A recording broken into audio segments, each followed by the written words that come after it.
Hi, I'm Sam. And I'm Rev. And we're going to take you from Lambs Yacht Center, trip 100 on our journey to, we think, Fernandina Beach. But that's not what happened. That's what's planned. Anyway, thanks for joining us. And if you've seen it for the first time, or if you're watching our videos and you haven't subscribed, please do subscribe. And also, what? Hit the bell so you can get notified yes. every time we put out a new video. Yeah, you don't have to watch it right away, but you know, that way you'll know that we're moving on. And also, if you do like the video, give us a like.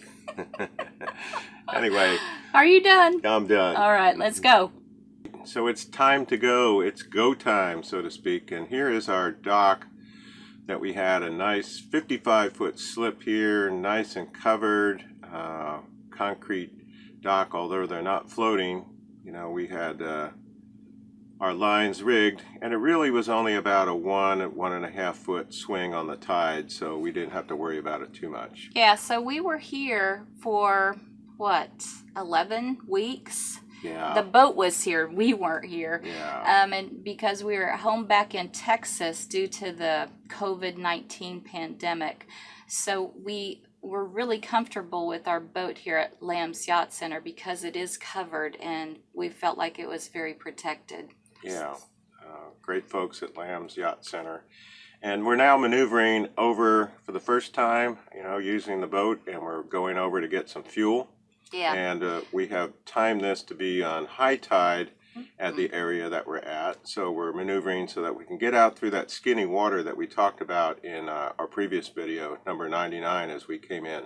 Right. So Sam and I, at this point, we have the headsets on, and I'm telling him when he can clear the dinghy and not hit that post behind. Yeah. So that's how we work it. We're headed over to the fuel dock at this stage of the game. Yeah, which is just kind of a little right turn and then a left turn, and we're right at the fuel dock. But this was the first time you were back behind the wheel after that extended period. And even when we've been home for 2 or 3 weeks, coming back, we always felt rusty. And so, you know, how did you get us ready for face the rusty? So we took our checklist home, and I took a lot of other material home, and we started thinking through during those weeks we were at home in quarantine about the checklist. And so I used some of the techniques I learned in the military and civilian flying as to kind of challenge and response and flows and triggers, and we incorporated those into the checklist. And Rev, how did you feel about that? Well, you know, I'm a bit rebellious. I don't know if you picked this up, if you watched our videos before, but I did not want what was that, like a 8-page checklist. He put it in plastic and it was like a flip chart. I did not want to take the time to have to read everything and execute. I'm just, you know, more in a hurry. That's my style. What I did was we went through and we had time to think about it while we were home, and all the mistakes that we made, we tried to put some safeguards into the checklist. And so we really encourage you to do that for your boat. You know, a lot of people ask us, hey, can we get a copy of your checklist? And it's like, yeah, you can, but it's really not going to be, you know, you might be able to use something like that for a guide.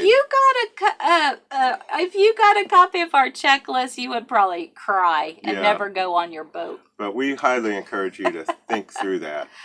Right.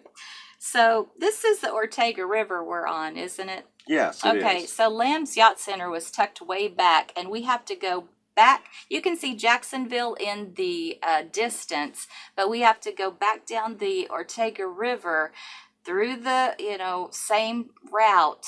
And this railroad bridge is normally always open. We talked to the people who were working on the tracks, and they said in the evening and the morning they may have a couple trains going there. So you don't really have to worry about this one that much, although it is a little bit narrow. And you can see Ortega Landing Marina there, where we spent some time with some of our friends who were there. Yeah. We got to visit with some people that we had met along the way on the loop, and then we got to meet some new folks there. Yeah. So, and Bob and Mickey were there. Yeah, Tom and Mickey. I'm sorry, yeah. Tom picked us up at the airport when we got back here to Jacksonville. And this little bridge here is about a 9-foot clearance, and it opens on demand. And we were in contact with the bridge tender. He saw us coming, and he said, "I'll have it open by the time you get there, Captain." Yeah, and he did. there were two little boats on the other side, and they beat us going through, and we were glad because we like those to get out of the way. Yeah, so that's the wake that you're seeing. As Yeah. they got through, they sped up. And again, the importance of going through it in no wake, pretty much idle speed to get through this bridge. Some of the bridges will have currents and eddies, and also, you just kind of want to expect the unexpected going through one of these. So just caution, and the bridges are manned. So sometimes they'll have workers out there, but not today. So it's just a great idea to think about what's going on. You can see the board over there was at an 8-foot clearance on it when it's closed. So, That's crazy. Yeah, so Really, definitely. this is one of the lowest bridges It is. we've seen. And it's got some history behind it too. I think if you Google it, you'll find the history behind this bridge. It might even be in the National Register of Historic Bridges, as I remember. He was So very there. serious. I couldn't get him to wave to me. Yeah, very but, serious guy. Did a great job getting us out of there. Anyway. So from here over to this bridge we're coming up well, we were high tide, so Yeah. it wasn't as bad as when we went Yeah, we came, through there. when we arrived, it was mid-tide, and you Yeah. could tell a big difference between, we had a little bit more margin. Totally. Just followed our breadcrumbs, hey, Yes. breadcrumbs were good coming in at mid-tide, so they should be good going out Mm-hmm. at high tide. Yeah. So that's one of the things you can learn about. And then this. My goodness. Okay, so we went through that Fuller Warren Bridge, and then this bridge was next. And it looked closed. I kept saying to Sam, "It looks closed to me. and I Does said, it look closed to you?" Get the binoculars, get the binocular, and, Yep. and look at it, and it was closed. So we called on the radio, we did a couple 360s, and finally got a hold of somebody at the Florida East Coast Railway, where they told us, "Oh yes, the bridge is scheduled to be closed until 2 o'clock." And I look at the clock, and it's like 11:30, 11:20. So what to do? So replanning. And while we had a number of options, this one was the best because it was right there, and we could keep an eye on the bridge and sort things out. It was a free dock, Riverside Free Dock, I believe. There was one other boat there. Right, and the good thing about being able to tie up and not spin around in that open water for a while is that we had to wait 3 hours for the bridge to open. So the downside was we couldn't get off the boat and go walk around Jacksonville. We had to stay tied up. And you can see it is a floating dock. And so we didn't have to worry about that. But, there's the other boat. It was a fire rescue boat, So we felt unmanned, safe.